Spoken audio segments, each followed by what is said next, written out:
Evening, everybody. Thanks for coming.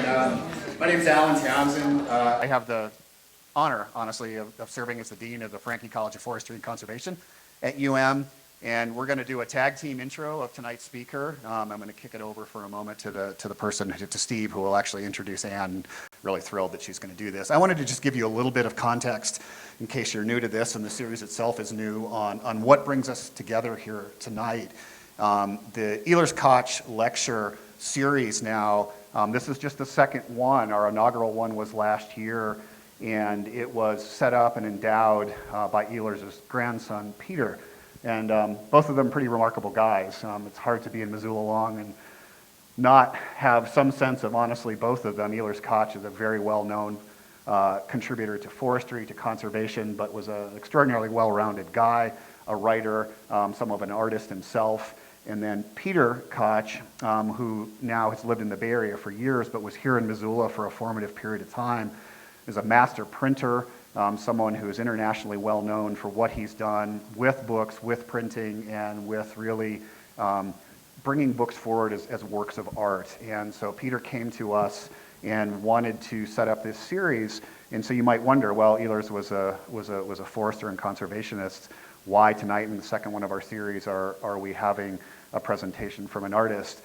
And the why is exactly at the heart of why this was set up in the first place. What Peter was interested in doing, what we love to see in our program and in many at UM, is this intersection of trying to combine art and writing and conservation and the wild, and really think about that fusion. And the point of this lecture series is to bring people together that are thinking about that from many different angles. So thrilled to have Anne with us to do that tonight. And before I kick it to Steve, the other thing I wanted to mention is that Peter himself was real sorry he couldn't be here tonight for this event, but he is going to be on campus in a couple of weeks on Thursday, November 9th, over at the Mansfield Library. He'll be doing a presentation of his own, and he is, if you don't know him, he's a really entertaining guy. And this one will be really focused on kind of his arc and the work that he's done, books as a work of art. Peter, you may have seen some news stories, donated his original old printing press to the university in this past year. That itself is really fascinating. The kinds of things that he does and what he talks about would be worth your time as well. We may have flyers on that at the end tonight. I'm not sure if not, but if not, just look for news around that. Again, that's November 9th when Peter will be in town for a follow-up event that should also be worth your time. And with that, let me turn it over to Steve to introduce tonight's speaker. Thanks all of you for being here.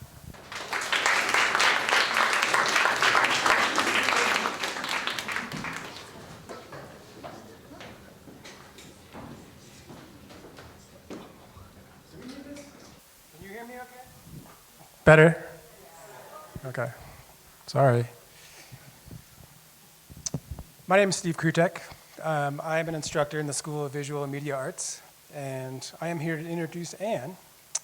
I guess I have to say a few things just to let you know that this event is being recorded, videotaped by MCAT, Missoula Community Access Television, and it's part of their Media Assistant Grants Program for nonprofit organizations.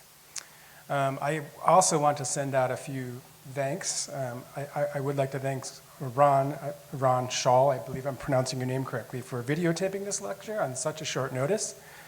I would also like to thank the Ehlers Koch Fund for supporting Anne's visit and this very lecture, which is titled Second Nature. As well, I would like to thank the School of Visual and Media Arts, Jane and Jim Dew Visiting Artists Fund, and the Missoula Art Museum for supporting Anne's visit. I guess I should tell you a little bit about Anne, and it sort of cycles back to talking about myself, which, I don't know, maybe some of my students would say that he always does that. I'm not sure, but I will say, first of all, that Anne is an alumna of the School of Visual Media Arts. She had received her master's degree in 2019. And while she was studying with us at the University of Montana, I didn't really get to work with Anne directly. But I was always, enamored with her dedication to fusing art with science in her artistic practice. And particularly in 2018, she won an award, an emerging artist residency at the Blackfoot Pathways Sculpture Park in Lincoln, Montana. And she created this piece, which was it was temporary, and I guess it was a performative piece, and it was called Tree Talk. And in this piece, and maybe Anne, you can correct me if I'm not getting this right, but this is what I remember. In this piece, there were sensors placed throughout a stand of ponderosa pine trees. I believe it was 10 ponderosa pine trees. And these sensors detected changes in the wind, in temperature, and in light. And a sound modulator translated the changes into variations of pitch and tempo. So the resulting sounds were broadcast from the canopy of each ponderosa pine from a speaker for those of us who were present to hear. That's what kind of really drew me to her work initially. Since then, I've been invited to execute the art arm, if you will, of the UM's interdisciplinary program, the Wilderness and Civ program.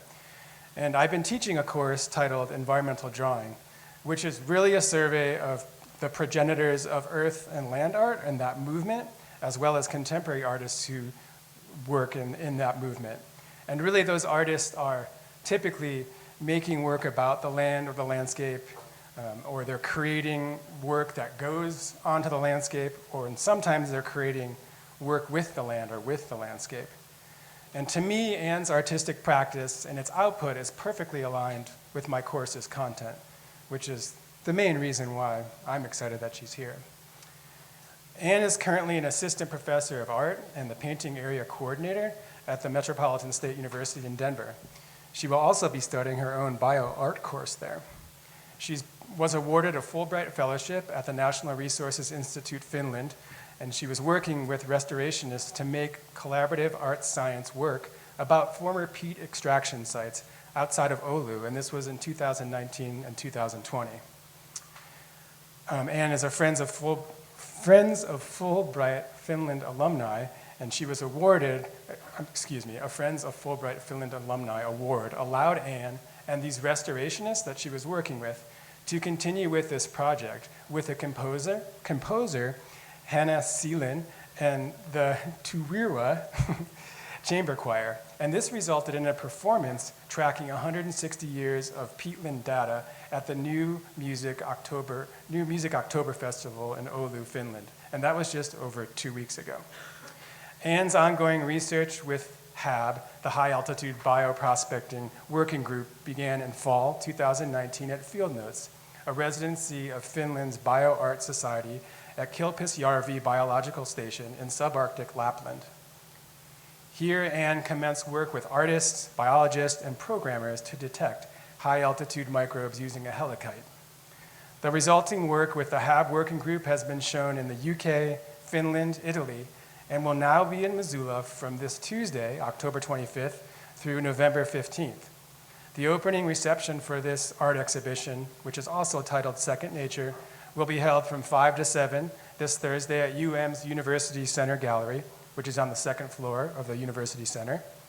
If you can't make it to the opening reception, the UC Gallery is open Monday through Friday from 10 to 5. The opening reception on Thursday is free and open to the public, and as is an ink-making workshop led by Anne titled Soil to Palette at the Missoula Art Museum this Wednesday from 1 to 4. Without further ado, please help me welcome Anne Yoncha.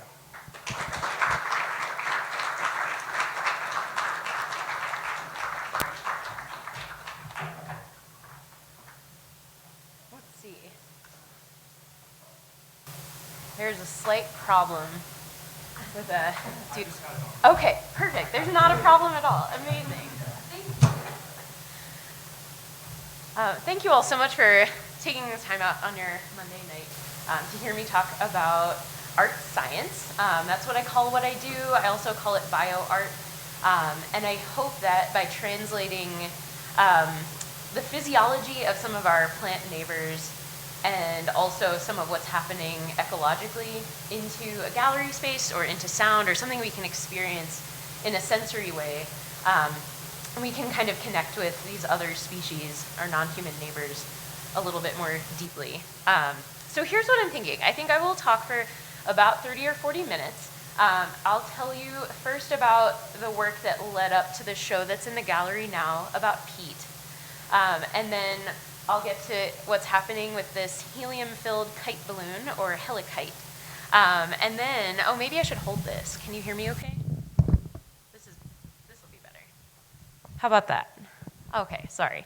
And then I'll talk a little bit about the projects that are coming up next. And should you decide to visit the UC Gallery, you can take part in a way. And then there will be time for a Q&A, and I would absolutely love to hear your questions about this work. So this all began when I first moved here from the East Coast, where we would never get a landscape like this unless we had chopped down all of the other trees. And so I started my time here with this question of how does this happen? How do we get this field with no trees? And why, when it wraps around this other aspect of the mountain, do we suddenly have a whole forest? And luckily, I was able to connect with a plant physiologist studying ponderosa pines who was explaining it's just this infinitesimal difference in evaporation, and that these trees, even though they seem kind of static to us, are actually under atmospheres of pressure, pulling water up out of the ground. And so these objects that seem, well, they're not objects, but they seem a little like objects, are actually just as dynamic as we are. And so that led to a whole body of work. And this experience, which sounds a little like some of your classes, we built a beaver dam analog on the Clark Fork. And here, actually, it is a few years later. And so we were engaging in these questions about restoration in this class with Dan Spencer, and thinking about what are the ethics of intervening in these landscapes when we don't really know the long-term results of that kind of intervention. And so that really led to a lot of the questions that I'll talk about with you today. And first place it led is Finland. And so we'll just go back to 2019 when this project started. So here I am. This is what it looks like if you try to bring a year's worth of an art studio on a plane. It was very heavy. And then Finland has this habit of sort of cutely nicknaming its very, very long names for things, like Luonnonvara Keskus becomes Luke. And this is where I was. I was in a town called Oulu at the university. And if you're wondering where Oulu is, I was too. And this is where it is in Finland. It's about halfway north. It's an overnight train ride from the capital, which is really fun. You should do it someday. And it's just below the Arctic Circle. So that means that most of the time I was there, the sun would kind of come up a little bit around 10 and sort of scooch along the horizon until about 2:30 and then be gone. So to set the scene a little bit, when the weather's nice up there, you can eat dinner on a riverboat. A lot of Finnish people will go to their summer cottage and harvest mushrooms and berries, and you can eat those. And then in the wintertime, this was our town's floating sauna boat. And so you could go onto this boat on the frozen river and heat up in the sauna, and when you'd had enough, you could go swimming, and it looked a lot like this. And it felt really amazing, actually. So I knew how Finnish people survived this kind of extreme climate, but I was really interested in how the plants did. Specifically, this plant, which is sphagnum moss, and it is the plant that engineers peatland, which you see over here, a conserved peatland site. But to know how this works, we have to zoom in a little bit. And this is just the very top of the plant. It's the only part that's alive, the only part that's growing. But the peatland magic happens when we move down a little bit, and the stem of the plant starts intertwining and enmeshing with itself and its neighbors, and that can create an artificial water table. So for example, if you're a small tree or a shrub trying to grow on a peatland, when you get heavy enough, you will drown yourself. Yikes. And if you zoom in even further, this is even more about why this works. These are the hyaline cells, and they can absorb up to 20 times their weight in water. And because this environment is so waterlogged, there's no oxygen available, no microbes can get their micronutrients, nothing can break down enough, so small things can't really survive, and we already know that big things can't really survive. And so I started thinking to myself, this plant has engineered an ecosystem where mostly only it can thrive, and that reminded me of us. Also, because nothing breaks down, it becomes this storehouse of pollen and of carbon. So we have all of this kind of priceless geologic data, but all of this energy. And Finland wants to be independent energy-wise from its next-door neighbors, understandably. And so it has this really complicated issue to figure out. We have a local energy source. It's pretty efficient. It makes heat and electricity at the same time. We would bring in, this was my power plant when I lived there. I mean, it was everyone's who lived in the town. It wasn't really mine. But with about a truckload of peat every 10 minutes, it could heat an entire city of 300,000 people, which is pretty cool.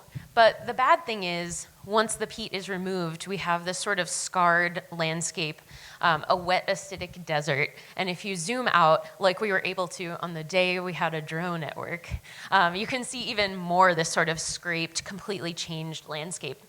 And I was really interested in this novel landscape that can never go back to what it was before. But my coworkers were trying to think about, what can we do with it now? Like, it'll never grow peat again, at least not within a set of lifetimes that's feasible. So can we grow other plants there that can do other purposes for the ecosystem, like serve as reindeer forage, because that's another big industry there. So these are square meter plots, and these have been growing for about 15 years.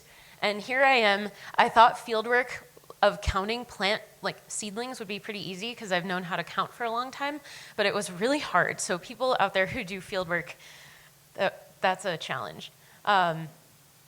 So I started making some paintings based on what I found, and I made some paint, for example, from peat ash, which is the industrial byproduct from burning peat for fuel. And so the ash is basic, and it neutralizes the acidic soil. But here it was paint.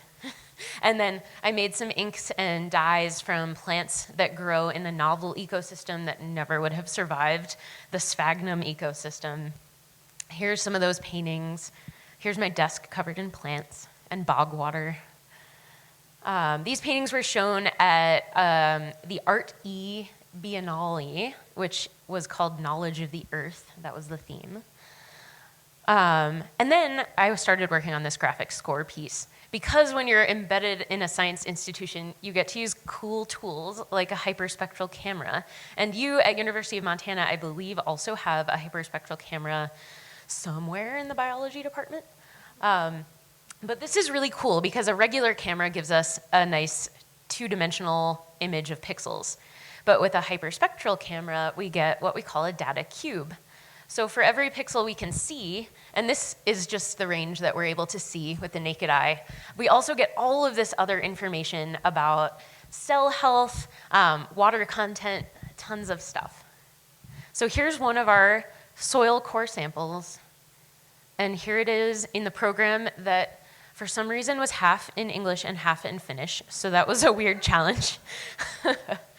And then basically you can click a pixel and you get a graph for every single pixel in the image. So I started thinking, okay, if we can't see this stuff, what if we could hear it? And so I transposed it onto a music staff.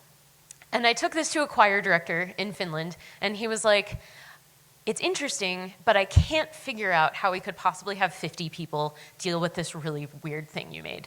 So figure out how to make this easier for us, and then we can talk. And so I said, okay, and I found an electronic composer who did a really cool thing with this that you can hear in the gallery. And then I moved, and this is a Peter Koch project, this extraction art on the edge of abyss book. So this was the only piece in that project that was about a biofuel. And then, so remember, I had all these plants on my desk. So another important industry in Oulu is paper making. So I decided, okay, I'll try that. I don't have any paper making facilities in my science institution. So we're gonna do the most analog possible paper making process. And that involved boiling paper under the hood in the science lab for 4 hours. And then a very sophisticated and technical part of the process, which is stomping it on the sidewalk for another hour or so. And that separates out all the fibers, and so you get this pulp that is kind of intertwined and intermeshed. Sheets of paper, I gridded them out and projected this map of the extraction site. And then I started very slowly embroidering the tracts of land that we had extracted back in. And it started to feel to me like this labor was somehow an analog for the sphagnum moss's slow labor, building up peatland about 1 millimeter a year. Then I built this speaker system with a push-button trigger so that when you see this quilt and the map of the place that we've changed so much, you can also press this pedal and a little button in the gallery. You can do this tomorrow. And you can hear the sounds of the soil through the materials of what now lives there after we removed the peat. But I really wanted for humans to sing this piece because that felt like a really important enmeshment of our breath with this landscape's livingness. So this is where that Friends of Fulbright alumni grant came in, and we've been working on this for the past 2 years, I think. I handed that score to Hannah Seelan, and these are some of her notes and like different iterations of it. And then this is what she came away with, and this is about, 20 or 30 pages. It's in the gallery too. She's preserved some of these original sections, and the choir will sort of whistle these, and it kind of sounds like this wintry Finnish wind. And she also used some Finnish text for this piece, and you can see the text and its translation into English. This is the choir we worked with, 50 people. And they've done all of this kind of experimental work with forest before. I got to go to their first rehearsal, and that's what these images are from. And then it was just performed on the 7th. So we have a recording of it, and you can go hear it, and I think that makes it the US premiere. So that's in the gallery too. And there's a video piece that goes with it. And the video piece is made of these 2 images. So this is from the stereo microscope, 1 stem of sphagnum moss. And this is from the hyperspectral camera. And what's happening is I worked with a programmer friend, and he wrote a program so that what we don't see in this image rearranges the pixels that we do see in this image. And I'll show you just a piece of the program he wrote. It's with an open source language called processing for visual coding, and it's really cool and it's free. So if you haven't played around with it, I would recommend it.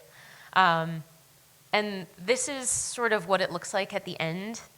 And these pixels are just like very slowly sort of moving around each other and settling into place. And it started to remind me of the pollen grains that get preserved in peatland and this sort of slow settling of matter into place as it becomes this new kind of soil. And I really loved this idea that the data that we don't see is shaping the image that we do see, and the sort of glitchy things that happen. So kind of like our mistakes in our data and our imperfect systems of understanding things. Here's another image from putting it together. An image from getting to go back there to the area of reindeer husbandry, which you can see on road signs. And this is the land now. So it's being sold. The reindeer herders do not seem to want to buy it. And there's a lot more green stuff growing there than even just 4 years ago. And so what I decided to do is take some CO2 readings at the level of the soil and start thinking about, okay, the soil is full of microbes and it's breathing. And I'll get back to that in a minute. But first, I told you I would tell you about the weird balloon. And so this is the residency within a residency. Because if you get a chance to go to a different country, like why not? Why not do as much as you can? So people talk about Finland as being the shape of a dancing woman. She's kind of like this, and she has 2 arms up, and Russia took one after World War II. So we were at the top of the other arm. Just about I think it's a 10-mile walk. You can go from Finland to Norway to Sweden and back. So it was a very remote place called Kilpisjärvi, and we were very, very cold, even though it was the middle of September. It was colder than Lincoln. And so at the end of every day, we would go to this sauna, because the biostation's right on that lake. And when we got tired of being in the sauna, we would like carefully go down these icy steps and swim in the lake. And then one night, we saw this while we were swimming in the lake. It was really amazing. And this was my team. So there were a bunch of teams up there working at this residency. And our team, we had Mel, who's a biologist from the UK, Till is a sound artist from Germany, Nora's a photographer from Finland, Hannah's a sculptor from Scotland, Haiti does textiles with reindeer blood in Finland, Oliver's a programmer from the UK, and that's me. And we were all gathered there to try to make contact with whatever high altitude microbes we could find that were hanging out over the Arctic. And these were some of the questions we had. And we brought a bunch of stuff. And some of this stuff, these are the copper wind socks that you can see in the gallery. And I'll tell you more about those in a minute. And this was a pretty cool place because you know about tree line. It's pretty high up here. Over there, it's about 300 feet. Like, you just hike up at 300 feet in altitude, and the trees are gone. And there's also this really nice path, so we could bring these canisters of helium for a while, and then eventually the path went away, and we used our climbing harnesses to carry them. And here we are setting up our kite, and here it is inflated. These are just a bunch of pictures because it was just a really cool, this is the really serious part when you fly a kite for research. And we had to have, I was telling Emily this earlier, we had to have a tethered kite because we were too close to an international border, so we couldn't just send up a balloon. But the tether became this really important part for us. Here, I think it was about 200 meters off the ground. And we were able to attach all these things to it, like this 360 camera. Here, Till is attaching microphones to that tether line, so we're able to hear like changes in the wind on each flight. Here's another image of the sound pieces. We also attach some drawing and painting implements to the tether line, and so we had the kite actually make some of the paintings. There are 9 of these in the gallery, so you can see the different kind of character of the marks depending on the conditions of each flight. And then we did the really sciencey stuff. So these are the wind socks. They're copper on the outside because it's antimicrobial. And so we sent these 3 up on each flight. We were wearing these suits like just a few months before March 2020 when they became really in vogue. Here's the day it snowed. Some of the time we were just kind of looking up at this thing. Then we deflated it. And we went back to the lab. And here's where Mel helped us sample a bunch of these things. And we started growing them and growing them. And then we did PCR again before everybody had their nasal swabs tested with PCR. And we got a pretty good idea of what we found, including one microbe that was first identified in Antarctica. So we don't know if it traveled that whole way through the atmosphere or if it's just in a lot of different places at once. We have a lot of questions we want to explore still. And we started trying to kind of understand the relationship between these things. We also started drawing as a way of trying to understand a little more. We were each drawing from our separate countries during lockdown at this moment. And we started thinking about how the form of some of these microbes was very floral, and thinking about this era of Flemish still life and like this kind of preoccupation with decay and death. But we also didn't know a lot about microbes at the time. So here are some of these drawings. And then Haiti kind of stitched all of these together digitally. And this is kind of one of the things she came up with. And then we sent this to the Vesa Anila weaving company. And we had it made on a jacquard loom, which is argued by some people to be the first computer because it uses a punch card. And so we were really interested in all these translations from like analog flying the kite, digital identifying what we found, analog drawing, digital stitching the drawings together, analog weaving them, like what do we gain and what do we lose in each of these translations. And this is the piece. And it's here in the US for the first time today. We called it kangas, and kangas is the Finnish word for forest type and for fabric, because Finnish people have this kind of conception of the forest as something that's interwoven with many different things, like fabric is. Here's a closer image of it. Here are the windsocks again. And some other things, we displayed some of this work in the UK. So there was this kind of lovely postcard project and this prototype HAB device for a future expedition. Okay, but remember, I talked about the CO2 sensor. So here's where I want to tie together what we were doing with HAB up in the air and the peat project that's kind of below ground. And this is why. So this is some of what I've read recently that's so interesting to me, and I really recommend it. Heather Davis talks about queer theory and ecology. So for example, there are microbes that eat our waste, and as we produce more waste, like there's even a microbe that likes to eat radioactive things, and it thrives on that. So they're not our progeny, like biologically in a typical way, but there are queer kin in that our actions are totally changing the ratio of those microbes to others.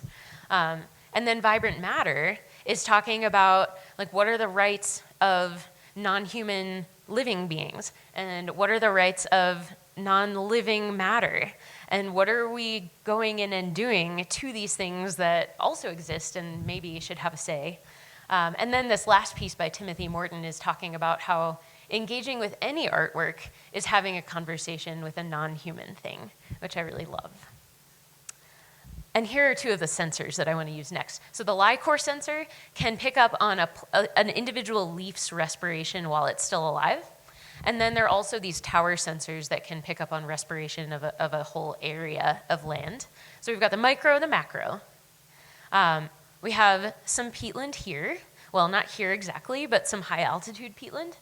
And then what I want to do, and if you feel like going to the gallery and recording your CO2 levels as you listen to the peatland music, what I'm hoping to do eventually is materialize a bunch of different peatland respirations sonically and in these sort of almost lung-like forms, so that we can see some of the interconnection of these ecosystems in one place. And so this is sort of an example of what that might look like. If you'd like to listen, it's on this website. The newest piece is not on the website yet. It's in the gallery. So I hope you can make it to come and see it. And I think that's it for my talk. So I would absolutely love to hear any questions or thoughts that you all have.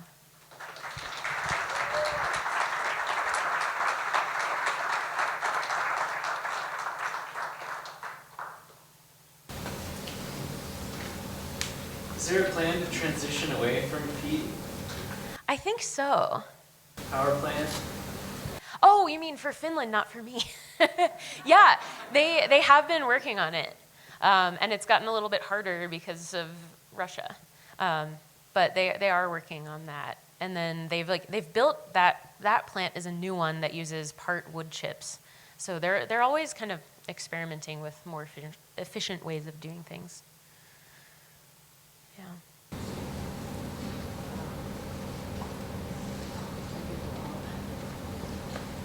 So you said your master's was in media and visual arts, correct? Yeah, although they were separate at that time. Okay. And what did you do before that? Before the MFA program here, I was an education counselor at a nonprofit in Philly, working at some public schools.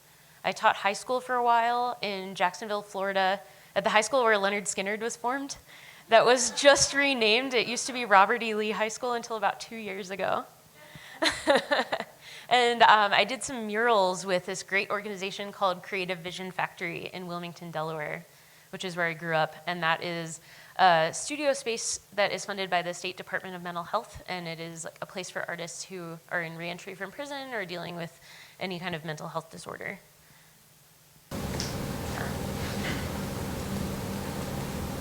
Are there any experiences that you've had that really inspired you to focus on how much nature is breathing and kind of translate that into an experience for others to try to connect with?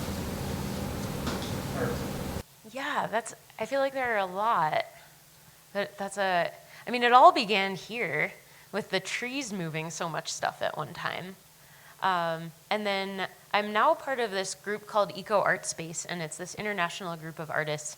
And there are a few different dialogues happening, and one of them is about soil.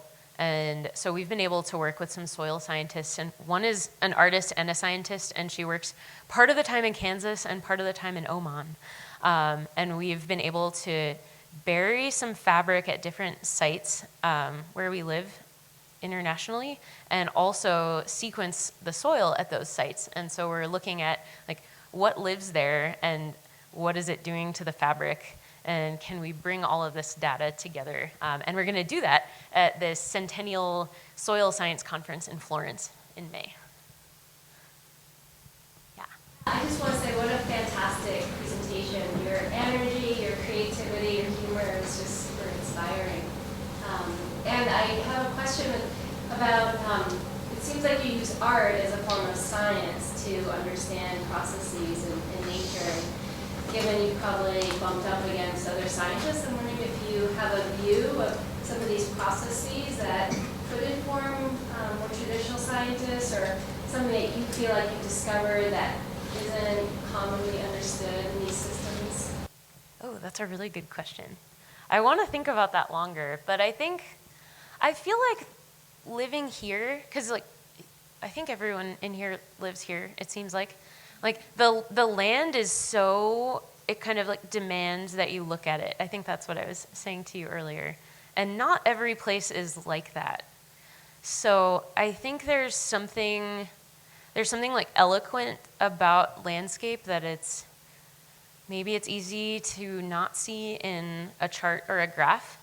And so I hope that work like this can kind of connect with people who maybe don't take the time to look at that or don't really feel anything when they look at that. And I don't think that's most scientists. That's my guess. As the scientists that I work with, I think they really loved their land. Yeah, I love that question. I'll keep thinking about that one for a long time.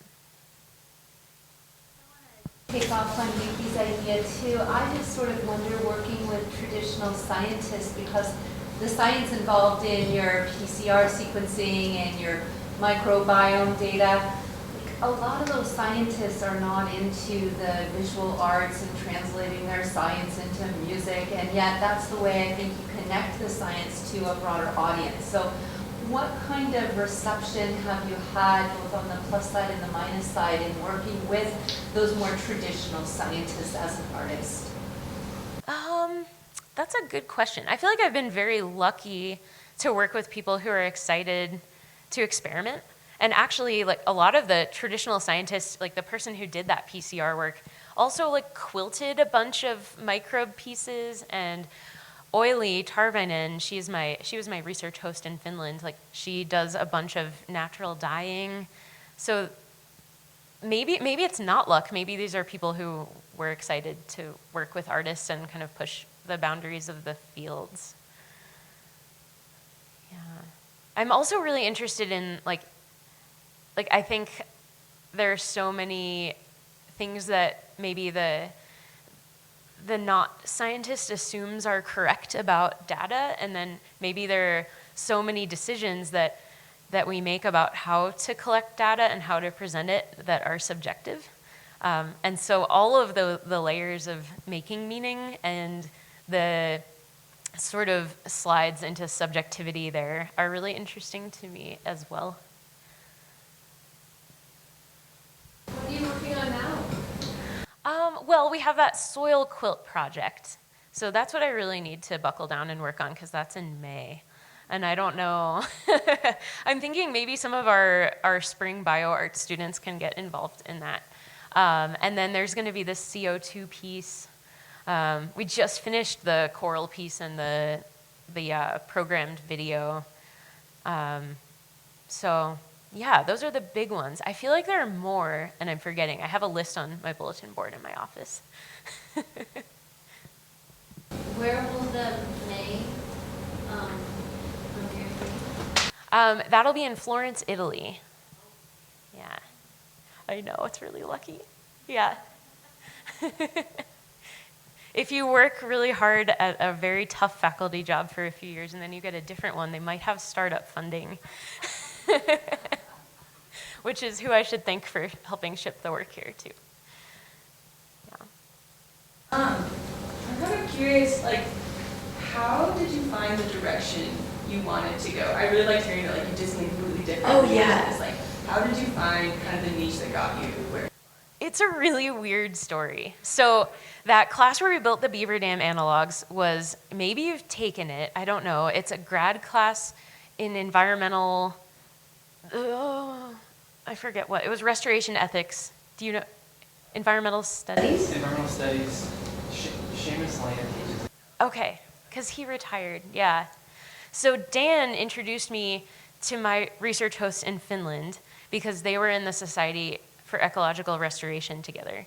But I never would have seen that grad class because I don't think it was listed for anyone who wasn't in the program if I hadn't been friends with this person, Rebecca. And I never would have met Rebecca if she hadn't been in a TA training with my roommate, Amber, who I met on Craigslist.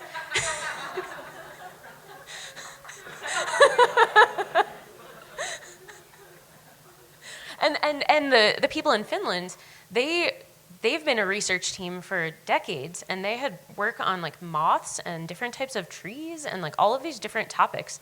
So I was like, what do you want to work on when I'm there together? And they said, how about peat? And I said, okay, sounds good. So I don't know what the moral of that is. Like.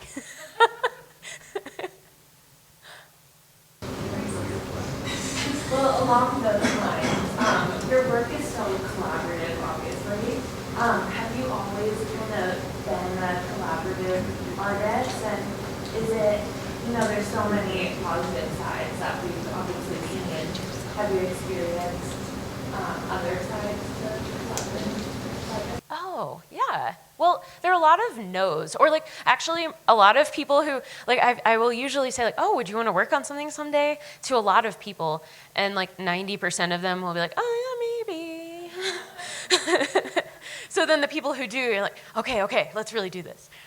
So I don't know if that's really a downside because there wouldn't be time to, but you just have to be okay with hearing no a lot. But you probably are if you're an artist. Maybe you are if you're a scientist too. Like the no's are instructive. I think it began, it's pretty funny. I was just reconnecting with somebody who lives in Denver. We went to the same undergrad program, and we had a field trip to see Tim Rollins and the Kids of Survival in Philadelphia. So Tim would go into public schools in New York and do these like literacy-based projects with classes of like 3rd or 5th graders. And they're really, really beautiful pieces. And she and I both went to that field trip, but we hadn't met in real life until we lived in Denver, like I don't know how many years later. But that started me thinking about art that does something instead of art that just is something. And I guess it did for her too, because now she's an art therapist. I think that's how it started, the collaboration. Yeah. Yeah. Oh, let me just say thanks to Joe Taylor for helping us install today, even though Joe's pre-candidacy review is in just a couple days. So thank you so much. You mentioned earlier how you were relating the sphagnum moss to being kind of incredible because of the way that it exists in this environment where it's only good for it, I'm wondering if, like, thinking about other plants you might be working with in the future, if that sort of like, I don't know if you call it like individuality or whatever it is, that sort of like selectiveness you were relating to humans environments, would that be like a key factor in like which plants you might choose to study next, or maybe you choose these plants in the future based on like location or just like interest at the time, or how does that? Yeah, I love that. I think that was like a happy accident to discover that about peat. Although now that I think about a lot of living things, probably any living thing does that to a degree. And so I think that's something that I've been interested in for a long time, is like, we're actually so similar to so many things, and we think we're so special as humans. And I guess like there's part of me that also hopes that if we're able to relate to like small plants in the ground with a little bit more care, like maybe we can relate to other people with a little more care. Especially because I think like a lot of the extractive things that we're doing, like we're reaping the benefits and marginalized populations are kind of footing the bill. But I don't know, I feel more leaning towards soil than plants now. And I'm just so interested in like this idea of soil as this multitude of microbes, and like our bodies are also this multitude of microbes. And so we're kind of like soil, we're made up of a lot of things that aren't us. And I like this idea also of like dirt is just soil out of place. Like what is the difference between our conception of dirt and soil, and exploring that. Does that answer your question? Okay. I don't know how we are on time either, but okay.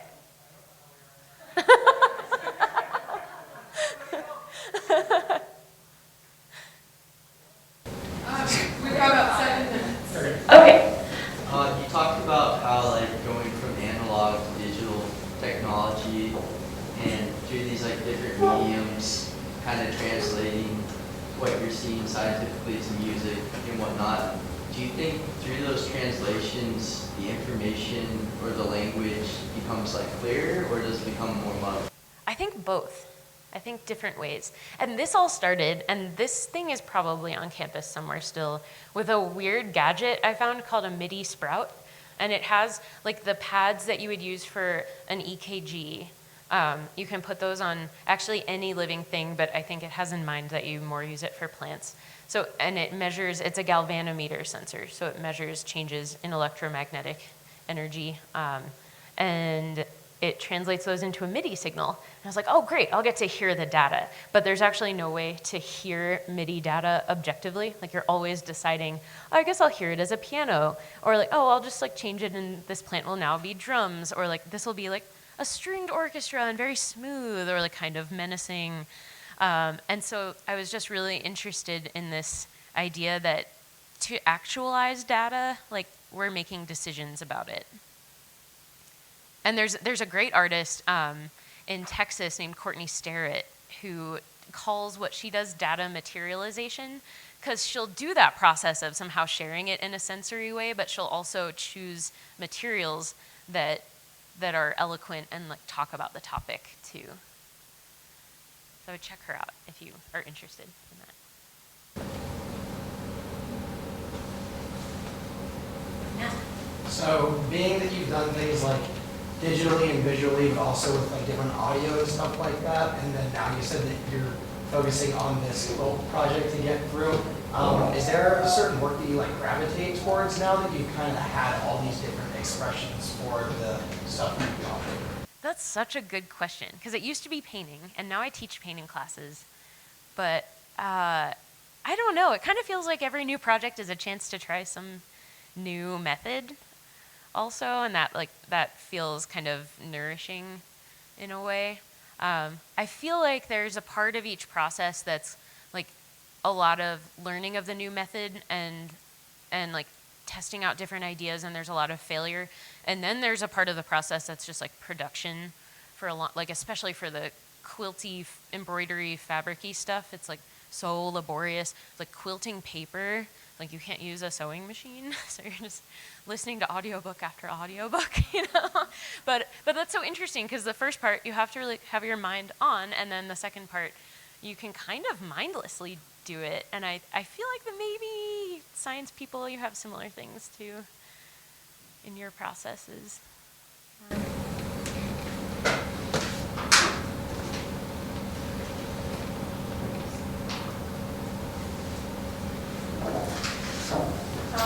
What did you want to be when you were maybe in the second grade? An art professor? I'm not kidding. Well, I don't think I really knew about like college specifically, but it was always something like that. And then I had a professor when I was in undergrad, and she was like, the system is broken, avoid. So I did for a while, and then I was like, I don't know, I just have to do it anyway. And I don't know, it is kind of broken, but it's also really good. So I don't know if it's the right decision, but I think it's right. I made it. So what is that psychological concept? Like you chose something and you like it more because you chose it. Yeah. Oh. Okay. Do you still want to go? No, I'm kidding. The pressure's on. I know we are going to be teaching bio art. I'm curious if the institution sought you out to teach that, or if you kind of came for a proposal and it was more of a thing where you're offering it and they selected you. It wasn't part of the interview process, so like there was no proposal done at that point. But I think like you basically got my job interview talk, except it was way more fun for me because this is not a job interview.